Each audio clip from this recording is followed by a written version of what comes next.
Assalamualaikum warahmatullahi wabarakatuh.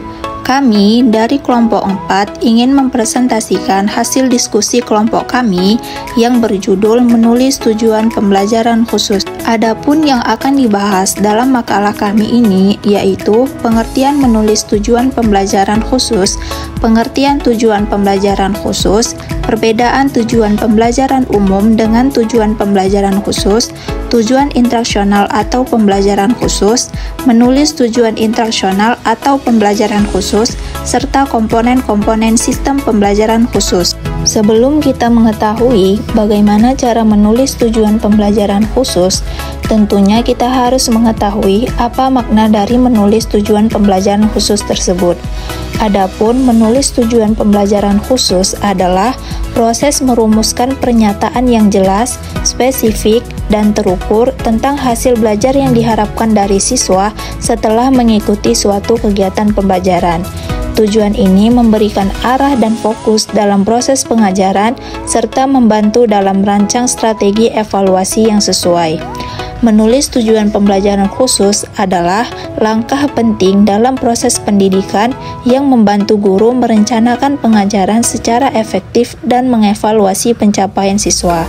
Dengan memahami dan menerapkan komponen-komponen tujuan pembelajaran secara tepat, guru dapat menciptakan pengalaman belajar yang lebih terarah dan bermanfaat bagi siswa. Adapun makna dari tujuan pembelajaran khusus itu sendiri adalah pernyataan yang menggambarkan pengetahuan, keterampilan, dan sikap yang harus dimiliki oleh siswa setelah menyelesaikan suatu program pembelajaran. Tujuan pembelajaran khusus berfungsi sebagai panduan dalam merancang kegiatan belajar dan evaluasi, serta membantu guru dalam menentukan metode pengajaran yang tepat. Tujuan pembelajaran khusus merupakan bagian dari keseluruhan perencanaan pembelajaran dan berfokus pada hasil belajar yang spesifik dan terukur. Tujuan pembelajaran khusus kerap disebut juga dengan istilah performance objective. Istilah performance objective diartikan sebagai pernyataan yang mendeskripsikan kemampuan spesifik yang akan dimiliki oleh siswa setelah menyelesaikan aktivitas pembelajaran. Pada materi sebelumnya, kita telah mempelajari apa itu tujuan pembelajaran umum, dan sekarang kita akan mempelajari apa itu perbedaan antara tujuan pembelajaran umum dengan tujuan pembelajaran khusus. Adapun perbedaan antara tujuan pembelajaran umum dengan tujuan pembelajaran khusus yaitu tujuan pembelajaran umum merupakan tujuan yang lebih luas dan mencakup pencapaian besar yang diharapkan dari suatu program pembelajaran. Tujuan pembelajaran umum biasanya dinyatakan dalam bentuk kompetensi dasar yang terdapat dalam kurikulum dan tidak menggambarkan perilaku yang spesifik. Adapun tujuan pembelajaran khusus yaitu penjabaran dari tujuan pembelajaran umum yang lebih spesifik, merinci kompetensi yang harus dicapai oleh siswa setelah menyelesaikan suatu pelajaran atau mata pelajaran tertentu. Nah, tujuan pembelajaran khusus ini juga seringkali diukur dengan indikator-indikator yang jelas. Tidak hanya itu saja perbedaan antara tujuan pembelajaran umum dengan tujuan pembelajaran khusus. Adapun perbedaan lainnya antara tujuan pembelajaran umum dengan tujuan pembelajaran khusus, yaitu yang pertama melalui karakteristiknya. Tujuan pembelajaran umum lebih bersifat umum dan abstrak, serta menyatakan hasil belajar yang diharapkan secara keseluruhan. Adapun tujuan pembelajaran khusus lebih bersifat spesifik dan terukur, serta menggunakan kata kerja operasional yang menunjukkan perilaku nyata yang dapat diamati. Sedangkan menurut fungsi, tujuan pembelajaran umum lebih memberikan arah pembelajaran, menetapkan standar kompetensi, serta meningkatkan akuntabilitas. Adapun tujuan pembelajaran khusus lebih menjabarkan kompetensi spesifik, membantu pengukuran hasil belajar, serta meningkatkan keterlibatan siswa. Instruksional atau pembelajaran khusus. Tujuan instruksional pembelajaran khusus merupakan satu-satunya dasar dalam menyusun kisi-kisi tes. Nah, selanjutnya tujuan instruksional pula merupakan alat untuk menguji validitas isi tes dalam menentukan isi pelajaran yang akan diajarkan.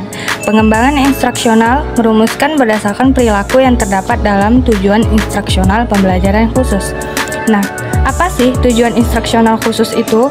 Tujuan instruksional khusus itu adalah konstruksi tujuan pendidikan umum yang dapat dirumuskan oleh guru agar tujuan pendidikan umum dapat lebih pasti dan tingkat pencapaiannya dapat lebih mudah diukur.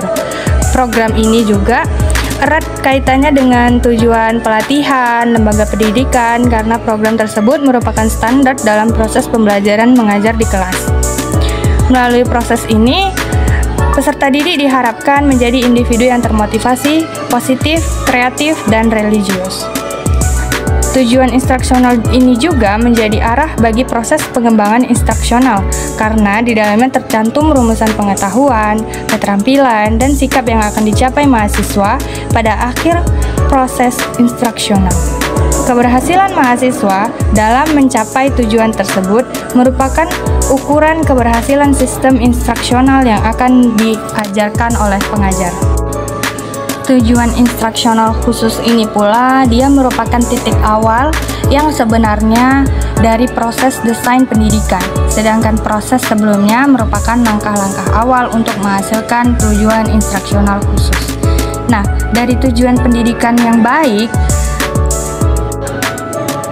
akan menjadikan satu-satunya dasar untuk mengembangkan jaringan tes dan alat pengujian yang memvalidasi konten tes yang akan dibangun oleh perencana pendidikan berdasarkan pengetahuan yang mendasar tentang teknologi informasi dan komunikasi saat menentukan konten mata pelajaran dan sebuah pelajaran.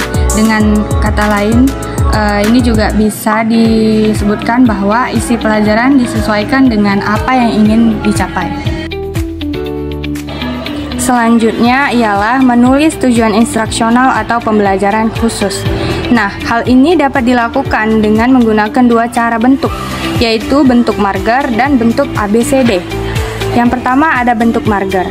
Bentuk marger ini memiliki persyaratan yang ditentukan dengan tujuan perilaku yang akan dicapai dalam kegiatan belajar tersebut. Yang pertama adalah identifikasi perilaku akhir yang ingin dicapai oleh pembelajar.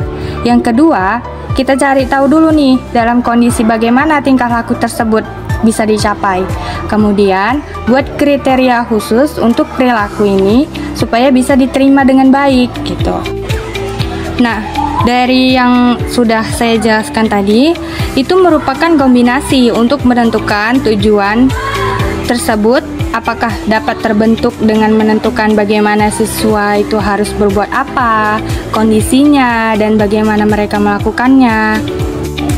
Di dalam tujuan instruksional khusus ini juga bisa digabungkan dalam 3 cakupan. Yang pertama itu kondisi pencapaian tujuan, kriteria yang ingin dicapai, dan cara-cara mencapainya. Yang kedua ada bentuk ABCD. Adapun 4 elemen yang harus dimasukkan dalam pernyataan format ABCD tersebut, yaitu audience, behavior, condition, dan degree. Sebenarnya bentuk ini pada dasarnya sama dengan bentuk yang disarankan oleh bentuk marger tadi, namun pengidentifikasiannya ditambahkan ke bagian objek atau subjeknya begitu. Unsur yang pertama yaitu audience. Nah, di sini mahasiswa yang akan belajar dalam tujuan instruksional khusus ini perlu dijelaskan siapa-siapa saja siswa-siswi yang sedang belajar. Nah, di sini perlu pemahaman karakteristik mahasiswa, tiap-tiap mahasiswa. Pengetahuan pembelajaran siswa harus dijelaskan secara detail, seakurat mungkin, sehingga mereka itu paham apa yang disampaikan gitu. Selanjutnya ada behavior. Nah, behavior ini merupakan perilaku yang spesifik dimunculkan oleh mahasiswa itu sendiri pada saat proses pembelajaran, begitu.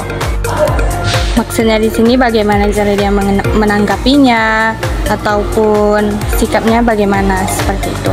Dan perilaku ini terdiri dari 2 bagian, yaitu ada kata kerja dan kata objek. Unsur yang ketiga yaitu condition. Nah, bagaimana kondisi saat pembelajaran tersebut? Apakah mahasiswa itu menggunakan alat ataupun cara kerja? Bagaimana cara kerja mereka? Alat-alat apa saja yang digunakan mahasiswa tersebut?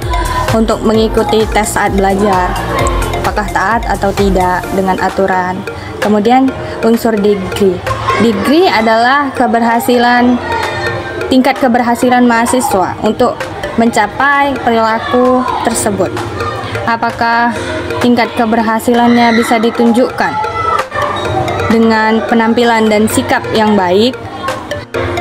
Jika mahasiswa belum mencapai tingkat keberhasilan perilaku tersebut, maka mahasiswa tersebut belum mencapai tujuan instruksional yang sudah ditetapkan. Yang ketiga, komponen-komponen sistem pembelajaran khusus. Komponen merupakan bagian suatu sistem yang melaksanakan fungsi untuk menunjang usaha dalam mencapai tujuan sistem. Semua sistem mempunyai misi untuk mencapai suatu maksud atau tujuan tertentu.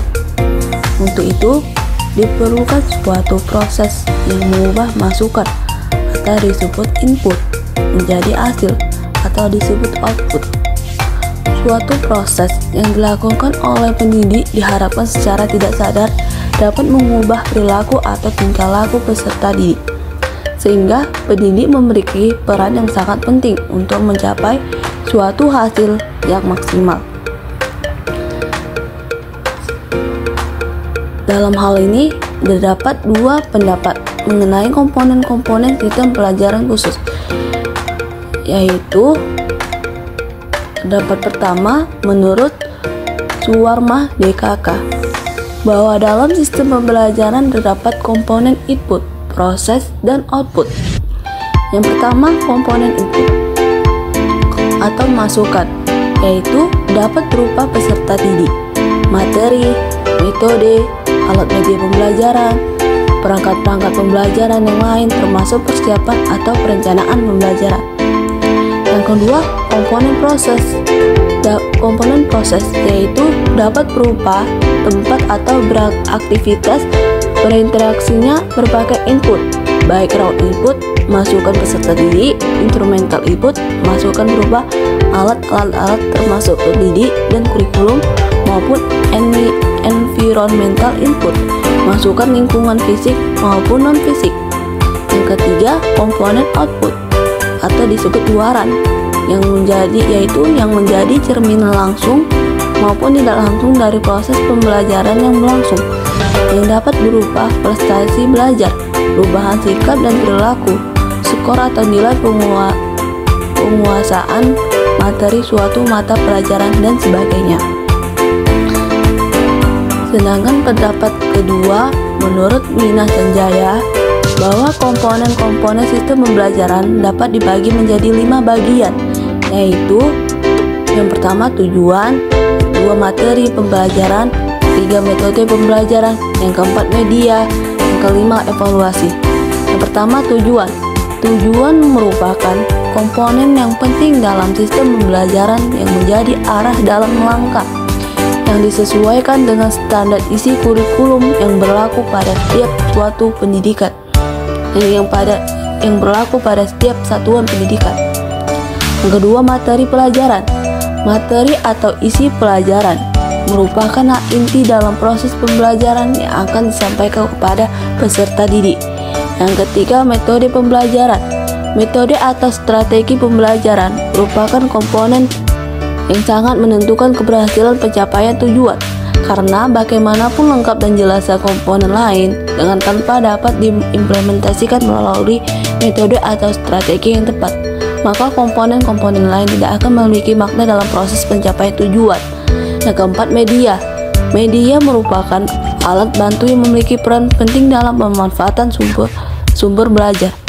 Yang kelima, evaluasi. Evaluasi merupakan komponen yang berfungsi untuk melihat keberhasilan peserta didik dalam proses pembelajaran. Selain itu juga berfungsi sebagai umpan balik bagi pendidik atas kinerjanya dalam pengelolaan pembelajaran. Lebih dari itu, bahwa melalui evaluasi dapat dilihat kekurangan dan dalam pembelajaran dari berbagai komponen sistem pembelajaran.